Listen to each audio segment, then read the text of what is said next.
Hi, my name's Ember Lynn. They didn't just leave my name off the memorial program, they erased me from my own mother's legacy, then forged my signature to claim everything I created. My older sister stood at the podium, beaming, calling herself Mom's only true heir, while I sat in silence, listening to my eulogy spoken in her voice beneath her name. What they didn't know is I never stopped paying attention, and what I uncovered? It didn't explode, it rippled. Have you ever watched your own family cheer for the person who stole your life? Before we get into it, what's the deepest betrayal your family's ever made you live with? Let me know below, because this story doesn't end how they expected. I parked 2 blocks from the Crystal View Memorial Hall, not because I had to, but because I needed time to breathe. The skies over Asheville, North Carolina were gray, heavy with late winter gloom. No cherry blossoms yet, no color, just quiet tension in the air. When I reached the glass entrance, I saw their names printed neatly on the welcome board. Dr. Celeste Lynn, Celebrating a Legacy, hosted by Callista Lynn and family. No mention of me. Inside, the warmth of the lighting clashed with the ice in people's eyes. One woman gave me a blank, polite smile, the kind you offer an old coworker whose name you never learned. Then, a young man with a guest list approached. "Need help finding your seat?" he asked. "I'm with the family," I said. He scanned the list, hesitated. "I'm sorry, you're not. Just point me to an open seat." He did. A side aisle, close enough to see everything, far enough to be invisible. A silver reserved sign was quietly removed beside me. Someone else sat down. I didn't need a name tag to know where I stood. That chair said everything. I wasn't family. I was a forgotten footnote. The service began with soft piano and a slideshow projected across the tall sanctuary walls. Photos of my mother accepting awards, cutting ribbons, shaking hands with university presidents and biotech CEOs. Not one of us laughing over takeout in her lab office. Not a single shot of her helping me debug my first prototype at midnight, coffee in hand.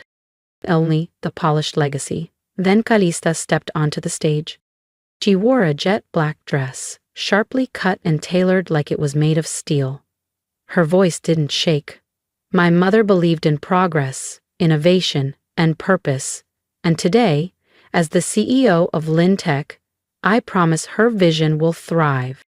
Not once did she mention me. She thanked the board, our investors, the scientists who made Mom's dreams come true. She called Lynn Tech their joint triumph. The room applauded like they were watching a keynote. I stayed silent, hands laced tightly. An older gentleman from Mom's early clinical trial days glanced over. Recognition flickered. Then he looked away. After the final hymn, I moved quietly toward the side hallway. A few guests offered brief nods, courtesy, not connection. I found a quiet alcove and checked my phone. 5 emails. One stood out, forwarded to my old Lynn Tech address, still linked to my personal inbox. The subject line read, "Champagne tonight. She finally has it all. No more loose ends. Mom's gone and ease out. Clean slate. Pop the champagne." It was from Callista's executive aide, a girl I trained myself 3 years ago. I didn't flinch, just forwarded it to myself with the subject, "Keep." I didn't storm out, didn't scream. I just stood beside a 6-foot portrait of my mother, captioned with, "Success is built on sacrifice, loyalty is everything." None of it felt like her, just curated lines on rented canvas. A child ran past, chasing a balloon. The string broke. It floated upward, untethered, free. For a second, I envied it. Then I whispered to myself, they didn't just bury her today.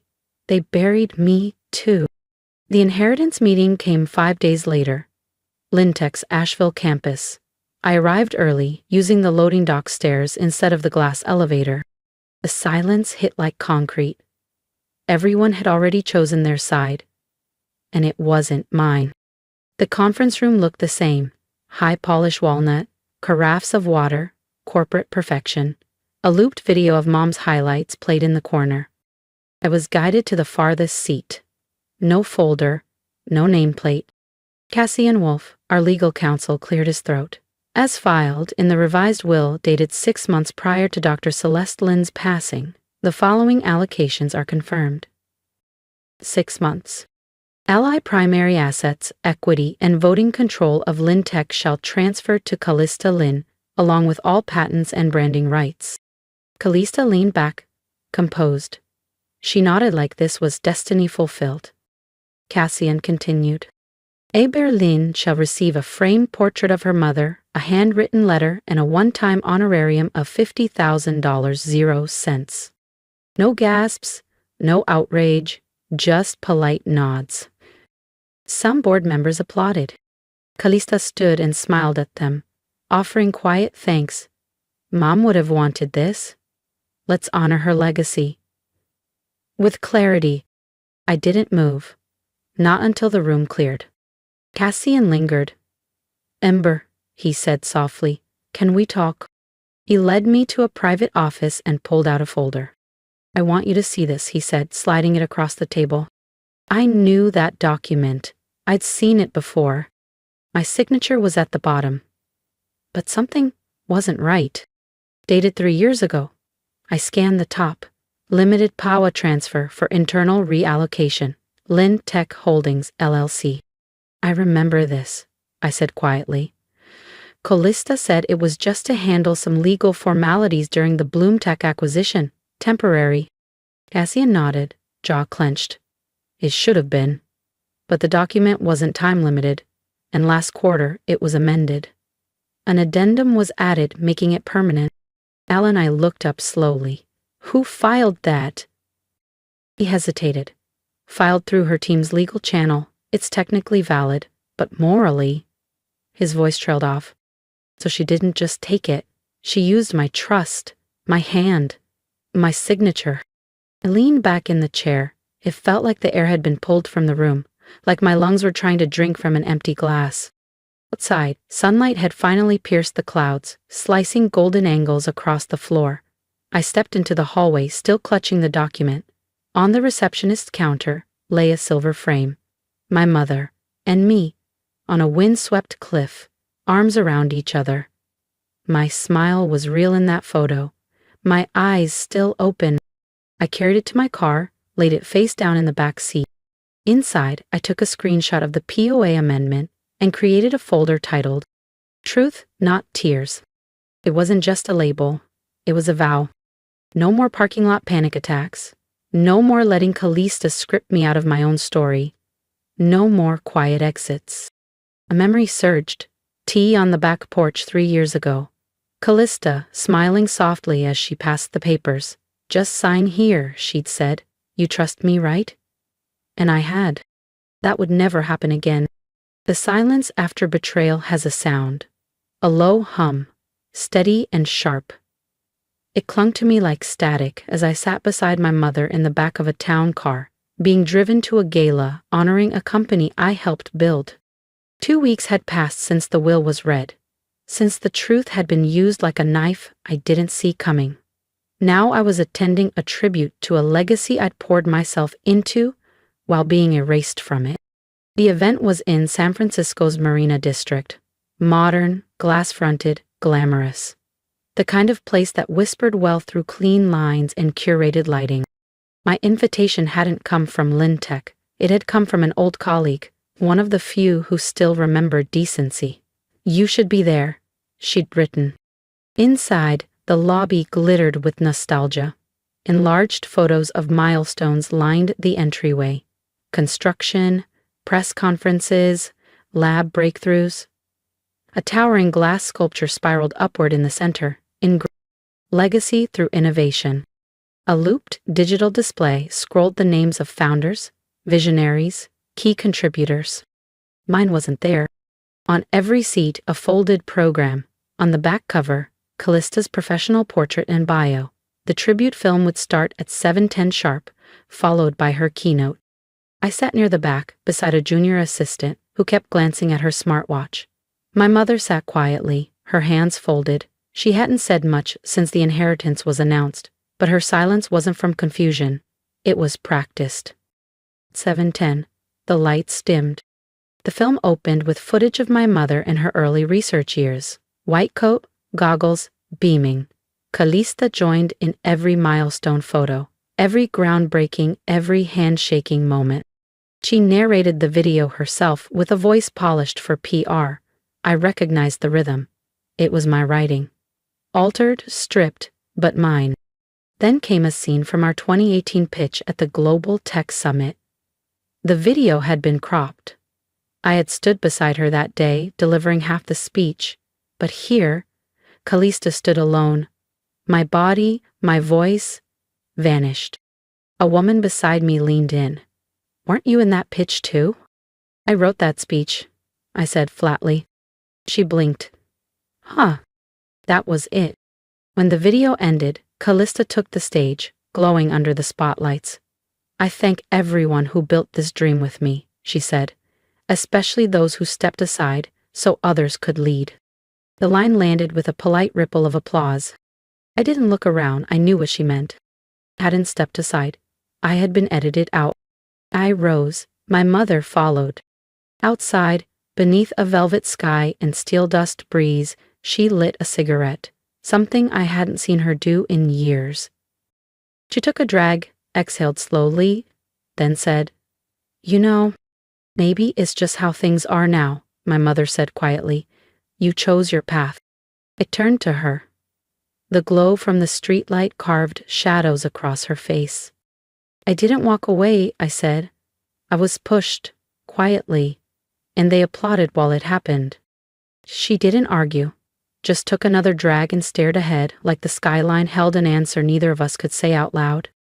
We stood there for a moment longer, then I stepped off the curb and called a rideshare. As the car pulled up, I glanced back at the building. Through the glass, I saw Calista posing with a plaque, "Built on honor, powered by truth." A line I had once written, now engraved beneath her name. I felt nothing. Not anger, not pain, just distance. After the gala, I vanished for a few days. No emails, no posts, no responding to people who used to fight for a seat beside me, now pretending I was never there. But silence never lasts. That Tuesday, a courier dropped a thick cream envelope at my doorstep, embossed in gold. It read, "You're invited to the Lintic Legacy Roundtable, celebrating vision, honoring unity. Signed by Bexley Torres, Chief Marketing Officer." I'd never met her, but I already knew who she served. The meeting was Thursday at 11 a.m., back at Lintec's original Asheville campus, the same building where I had pulled all-nighters building our first neural framework. I used to own that space. Now, I wasn't sure I'd even be offered coffee. I arrived early. Bexley greeted me with a photo-op smile. "Ember, so glad you could join us." She gestured to a long glass table with glossy folders and lemon water pitchers. "Your energy is vital to this conversation." 6 people were already seated, strangers, all younger. Then Calista walked in. White blazer, pearl earrings. She dressed in purity like it was armor. She smiled like I'd done her a favor by showing up. "We were aligning our next quarter around family, legacy, and tech evolution," Bethley began, clicking through slides. The first read, "The Lin Legacy, Sisters in Vision." I stayed silent through the mock-ups, Calista and me on rooftops, coordinating outfits, a campaign built on fiction. A press release sat in front of me. Ember Lin, founding consultant. No equity, no decision power, just an honorary nameplate. "You want me to pose with a story that no longer belongs to me?" I asked. Bexley blinked. "We think your legacy deserves to be seen." Calista leaned forward. "This makes you visible. It honors the bridge you were." "The bridge people walk over," I said, closing the folder. A pause followed. Then Bexley, regaining composure. "Participation is voluntary, of course, but we do believe this is healing. For the public. For you. Healing, that's what they say when they want you silent and smiling." I stood before the group photo could be taken. I didn't go home, went to Cassian's office. The lights were dim. He looked up slowly, older than I remembered. I need the truth, I said. Was I ever in the revised will? He sighed, opened a locked drawer, and handed me a thin, unmarked file. Inside, a draft will, my name clearly listed, equal beneficiary. But it wasn't filed, he said. Callista submitted another version 2 days before your mother was hospitalized. And she had the authority? She claimed power of attorney. The notary was private. I only saw the filed version afterward. It wasn't grief, it was strategy. They didn't just cut me out. They tried to erase me. But I still had this draft. And I still knew every folder she forgot to delete. Every early design, every framework. I still had them all. They forgot what I taught Callista when she was fresh out of college and terrified of investor questions. And they forgot that I don't break loud. I brick wide. I opened my phone, hit record, and whispered, I used to think dignity meant walking away, but maybe it means standing long enough for them to lie while looking you in the eyes. Then I saved the file, named it, Not a Ghost. The cottage was silent. Even the wind outside seemed to hesitate, like it didn't want to interrupt whatever was unraveling inside me. I hadn't really slept, just drifted in and out of old meetings, arguments, moments of clarity I hadn't seen clearly at the time. So when my phone buzzed at 3:47 a.m., I was already half awake. No subject, no sender, just an attachment titled mom_final_draft_V3 Suspicion was my first instinct. A scam? A setup? But I opened it anyway. The file loaded slowly, casting a faint blue light over my blanket. It wasn't a prank. It had been scanned hastily, tilted, imperfect. My mother's handwriting filled the margins in blue ink. One line near the bottom was circled. Ember will carry this forward the right way. I stopped breathing for a moment. The document clearly divided Lintec's shares between me and Callista. It referenced the charitable trust I'd encouraged her to create, dated exactly 30 days before her hospitalization. She'd changed her will? She hadn't forgotten me. Someone else had made sure her wishes never saw daylight. I didn't cry. I just sat with the glow of the screen pulsing on my skin like it was alive. By 6:00 a.m., I was out of bed, digging through old storage bins in the hallway closet. Some still smelled faintly of stale printer paper and hotel coffee, remnants of pitch nights and beta builds. In a folder labeled Founding Docs Internal Use, I found another will draft, older but similar. Her signature. My name. A mirrored clause. Not court-proof, but a thread. And I was ready to pull it. By 7:30, I was at the kitchen table in an oversized sweater, mismatched socks, staring at the note I'd written before bed.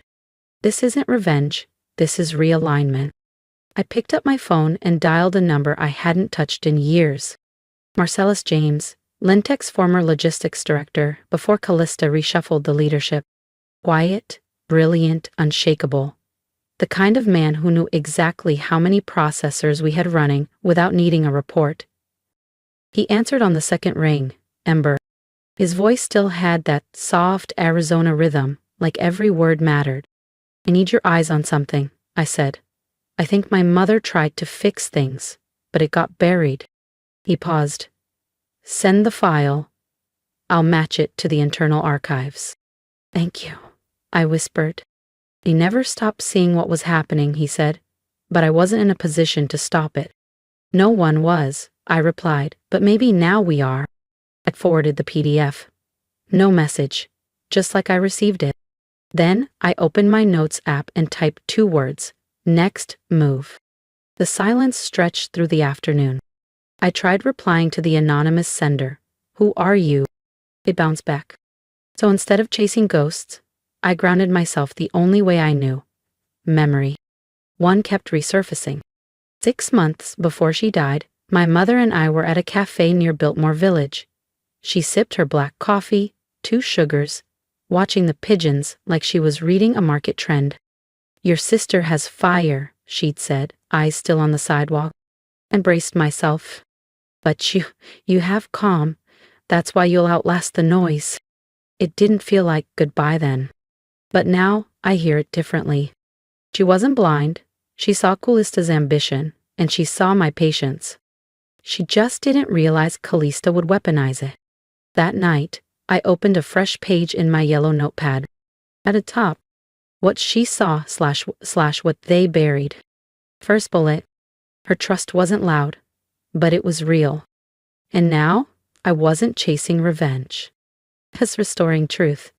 If no one else had the courage to pull the curtain back, I would. Because they didn't just bury the will. They buried the version of me that still had a voice.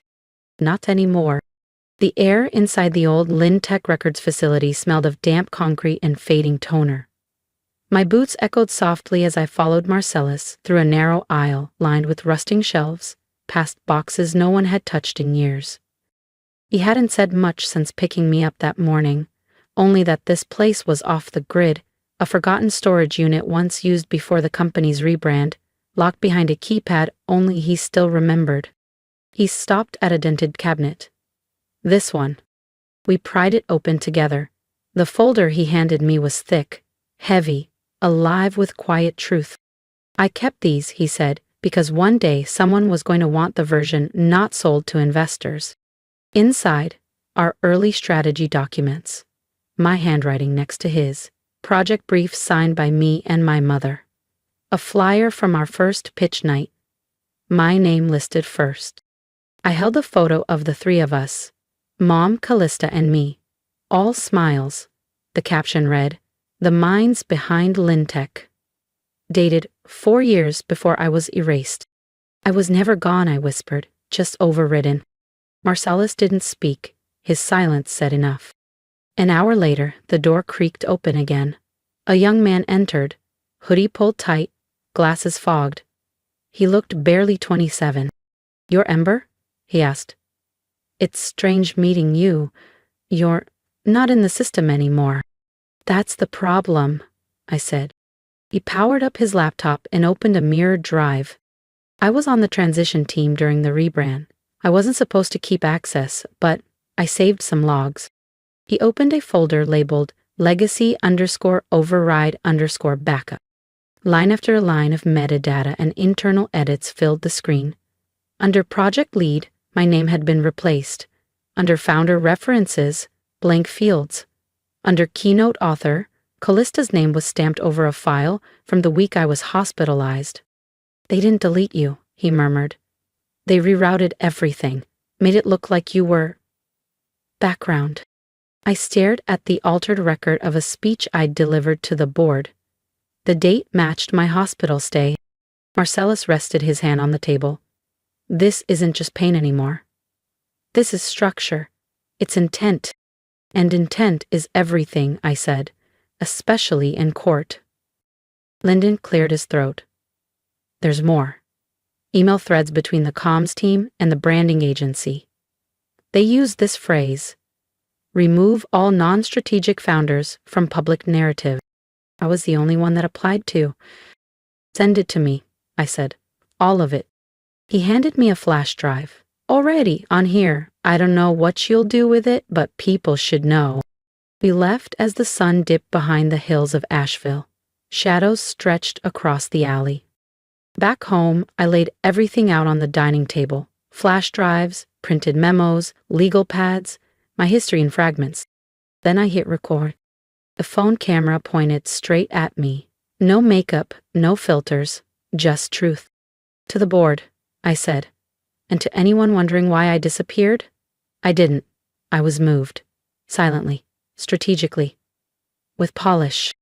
I flipped through the evidence. Dates, notes, video clips, side-by-sides. No yelling, no threats. I let the paper speak louder than I ever could. Then I emailed Cash and Wolf. Subject, preliminary briefing attached. Body, let's not move in anger, let's move in clarity.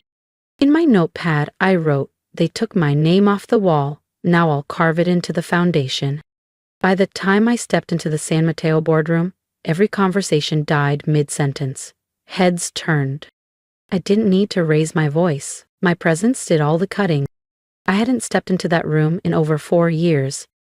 The receptionist barely looked up until she scanned her tablet and paused. Her fingers froze mid-scroll. My name wasn't listed. Not on the agenda. Not on the welcome slide looping in the background, not even in the guest registry where I'd once been the keynote speaker. I expected that, and carried nothing but my phone and a single sealed envelope in my left hand.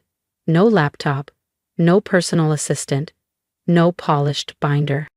Not just me and the truth they'd spent years pretending didn't exist. There was one empty chair, near the side of the glass conference table. Not next to Calista, not near the front, but it was there. I glanced at it, then remained standing.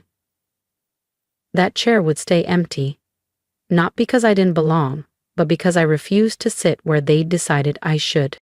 Calista, stationed at the head of the table in a crisp ivory blazer, cleared her throat.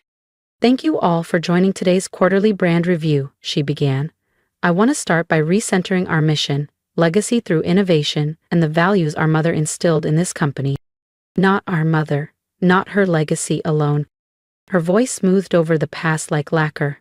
Slides, projections, graphs, polished sound bites. Then, just as she launched into the second bullet, I stepped forward. Didn't interrupt, didn't speak. I simply slid the sealed envelope across the glossy table toward Lintech's general counsel. The wax seal cracked against the surface as it stopped in front of him. "I believe this belongs here," I said, "since we're discussing legacy." Calista faltered. Inside that envelope, the original, will signed and dated, my name beside hers. My mother's handwritten note, "Ember will carry this forward the right way."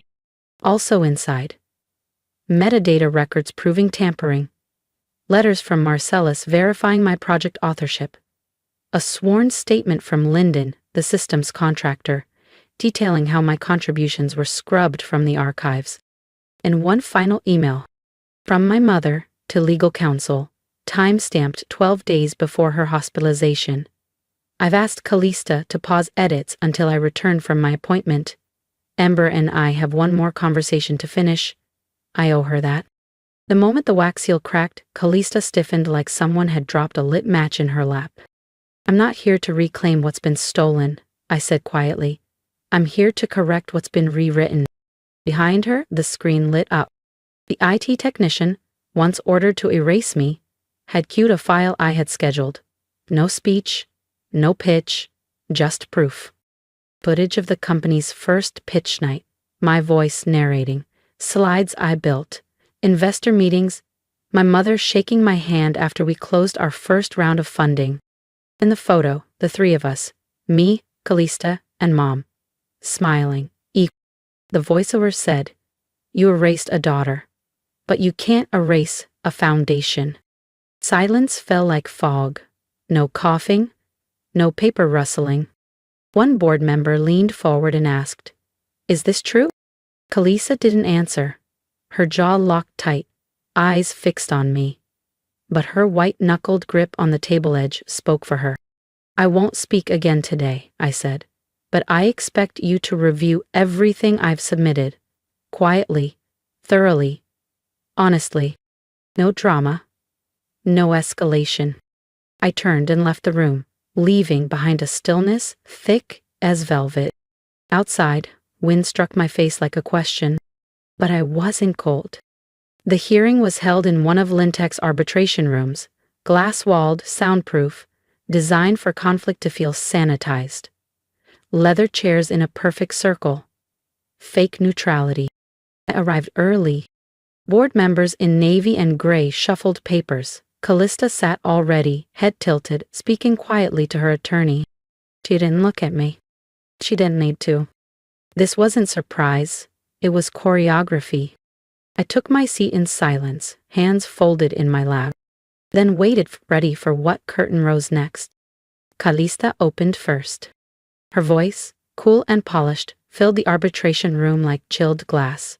"I understand," there's been confusion regarding past agreements and historical roles. In the spirit of unity, Callista said smoothly, I've brought a signed release dated 3 years ago in which Ember waived all future claims to company equity or executive control. She slid the document across the table like it was a peace offering. The board murmured. One member leaned forward to read it. Another reached for their glasses. And for a moment, it felt like Callista had done it again. Spun the facts into just enough doubt to cast me out. I let the silence settle, let them absorb her words like truth. Then I asked, where's the original? The room paused. A Cassian wolf cleared his throat and calmly opened his leather briefcase. He removed a folder, aged at the edges and folded once down the middle.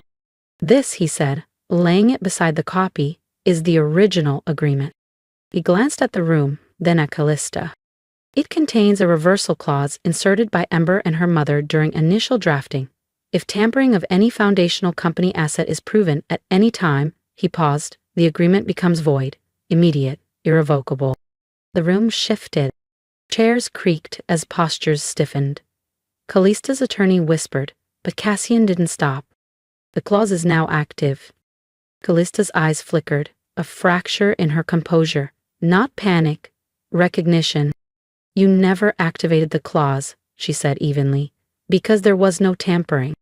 Never again do I ever hit I use Ray, graduation logs, I looked, and LinkedIn. Until you deleted my authorship logs, redirected IP citations, and removed my name from every historical milestone. Cassian didn't look at her when he said it. He looked at the board. The breach has been documented. Callista's silence spoke louder than any defense. She didn't argue. She understood. The hearing ended without drama. No shouting, no defense theatrics, just stillness. By the time I reached the press lounge 2 floors down, the company's official statement had already been released. Callista Lynn has stepped down from her role as CEO to pursue independent ventures. The line was sterile, polished, no mention of internal investigations, just a clean erasure, the kind they once tried to use on me. But the public wasn't fooled. Within an hour, the tribute gala clip resurfaced, juxtaposed with documents I'd released, screenshots, emails, video evidence, my voice narrating what had been erased. Former employees began sharing archive decks and meeting notes. My inbox flooded. I always wondered why they cut your name from the launch deck. I used to hear them rehearse your speeches. Without you. By noon, the hashtags were trending. Lynn Truth. Co-founder erased. Legacy restored. It didn't just shift, it ignited. But sitting alone that night, I didn't feel victorious. I felt still. I never wanted this. I just didn't want to be erased. The morning of the new tribute event, I stood by my window, watching seagulls drift above Asheville's skyline.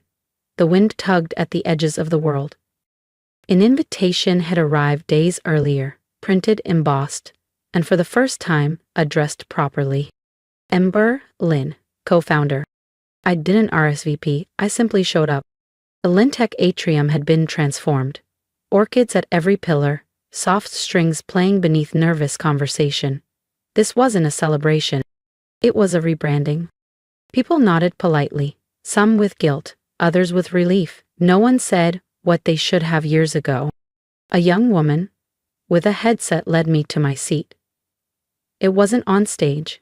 It wasn't next to the board. It was 2 rows back. Close enough to see, far enough to be reminded the spotlight is optional. I was fine without it. But beside the podium sat a single empty chair, polished gold trim with a nameplate. Ember Lynn. I let a small smile lift one corner of my mouth. They thought it was forgiveness. It wasn't. It was clarity. The ceremony began. Shorter speeches, cautious words. The new CEO, a younger board member, spoke of renewal, accountability, and remembering who built the foundation. Then, a young intern took the stage, nervous, holding a folded paper. She couldn't have been older than 22. Her voice trembled. Before I joined Lintech, I studied the early pitch decks, the ones with handwritten margins, the one signed, not scanned, and I kept seeing the same name, E. Lynn. I didn't know her then. I do now. I'm here because a woman named Ember Lynn drafted a blueprint that people like me now get to build on. I felt my mother's hand brush mine. She leaned in and whispered, "You were never invisible. They just chose not to look." And I exhaled. After the applause, I didn't stand for a photo. I didn't wave or linger. I simply rose, met the eyes that finally saw me, and nodded once. That evening, I hosted a quiet dinner. Just a few people. Lyndon Marcellus, my first product mentor. We didn't talk about courtrooms or press releases. Just stories, laughter, fragments no one else had held on to. At one point, Marcellus handed me a small, weathered notebook.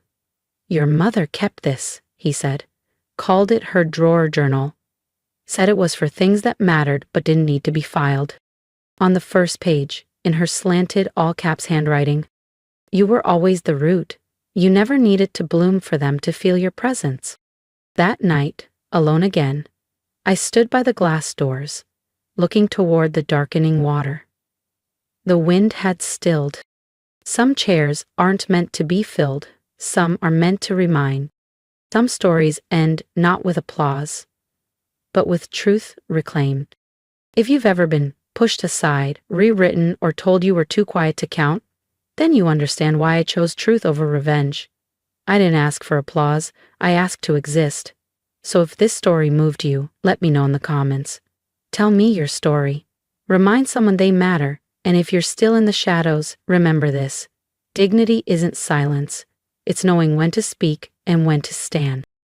Hit subscribe, not just to support me, but to amplify every voice they tried to erase.